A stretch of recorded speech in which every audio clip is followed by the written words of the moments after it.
به نام خداوند بخشنده مهربان. درود و سلام بر پیغمبر آخر زمان. السلام علیکم و رحمت الله و برکاته.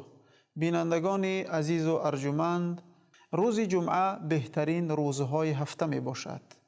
روز جمعه روزی می باشد که خداوند بزرگ در این روز پدر بشریت آدم علیه السلام را آفریده است و در این روز او را به جنت داخل کرده است و در این روز خداوند بزرگ آدم علیه السلام را به دنیا فراورده است تا جاینشینی خداوند را در روی کره زمین و برای اداره او و آبادانی او دوام بدهد.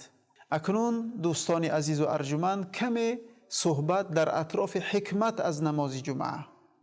چه حکمت دارد فرض شدن نماز جمعه و فضیلت نماز جمعه و روز جمعه و اعمال روز جمعه؟ ان شاء الله یک کوتاه صحبت دارم.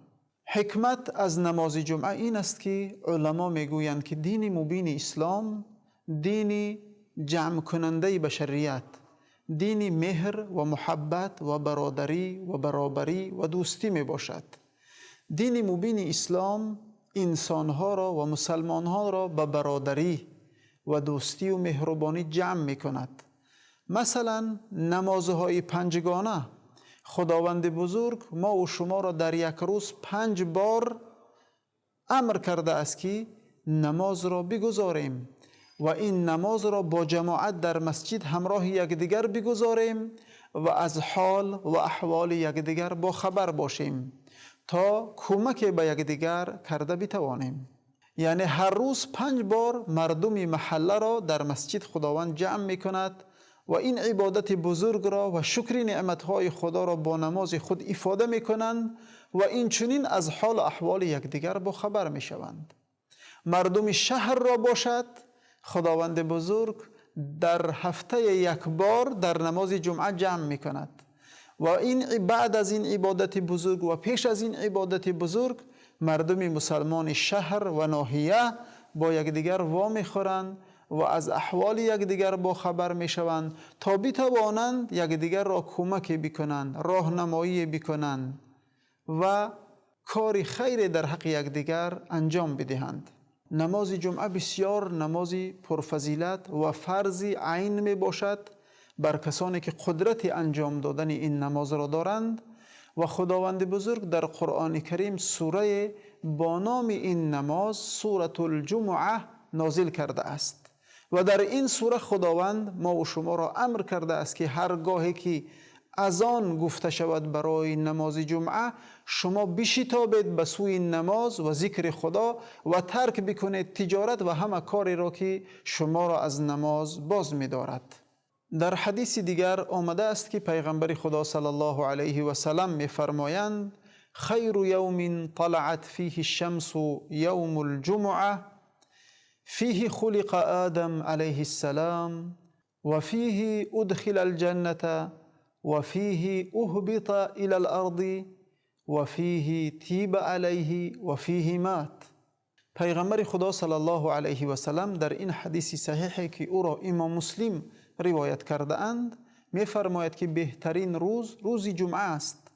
در این روز خداوند بزرگ آدم علیه السلام را آفرید و در این روز آدم علیه السلام را به جنت داخل کرد و در این روز خداوند بزرگ آدم علیه السلام را به زمین فراورد تا جاینشین او در روی زمین باشد و در این روز توبه آدم علیه السلام را خداوند قبول کرد و در این روز آدم علیه السلام وفات کردند. در حدیث دیگر پیغمبر خدا صلی الله علیه و سلم می فرمایند من غسل یوم الجمعه و اغتسل ثم بکر و ابتکر و مشى ولم يركب ودنا من الإمام واستمع وأنصت ولم يلغو كان له بكل خطوة يخطوها من بيته إلى المسجد عبادة سنة صيامها و قیامها.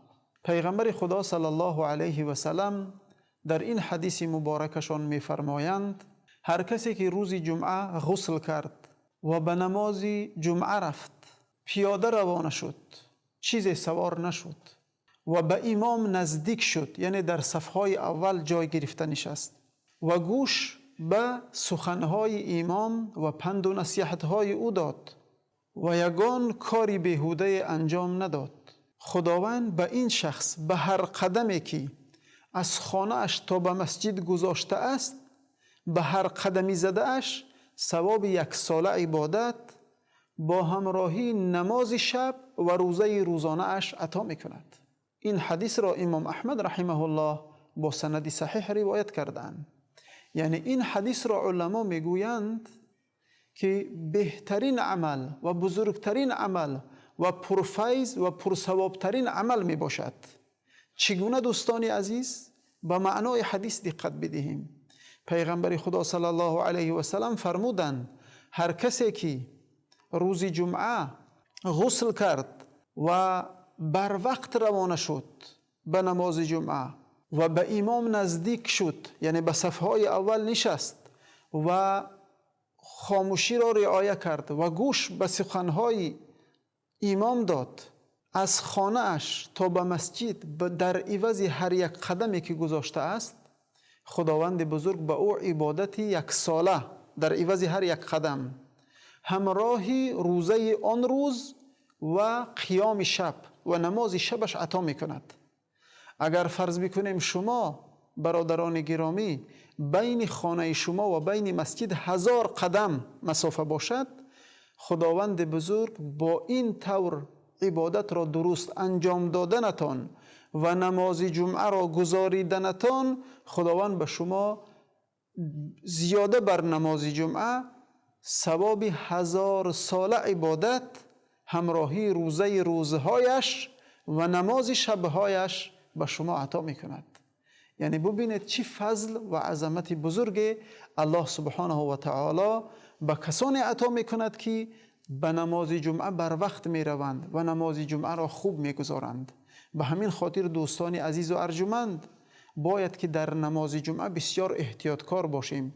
بعضی ها می روند سخن می کنند، بعضی ها می روند به هر کارهای بیهوده مشغول می شوند، بعضی ها می روند حتی در وقتی امر معروف و نهی منکر با یکدیگر سخن دنیا می گویند. متاسفانه اینها ثواب جمعه را از دست داده اند و گناهگار شده اند و کسان این ثواب بزرگ نصیبشان می شود که هیچ کاری زیادتی نمی کنند و خوب با سخنهای امام گوش می دهند و نمازها را بسیار خوب انجام می دهند و از برای خدا و خالصانه این اعمال را بجا می آورند. خداوند بزرگ ما و شما را از برکات روز جمعه و از فیض و حکمتهای او بهره‌ور بگرداند و خداوند بزرگ این عبادتهایی که در عوض هر قدم 1 ساله عبادت با نماز شبها و روزه روزهایش عطا می کند و به هر قدمی ما و شما تا وقتی که در این دنیا هستیم این ثواب بزرگ را نصیبمان بگرداند. آمین یا رب العالمین.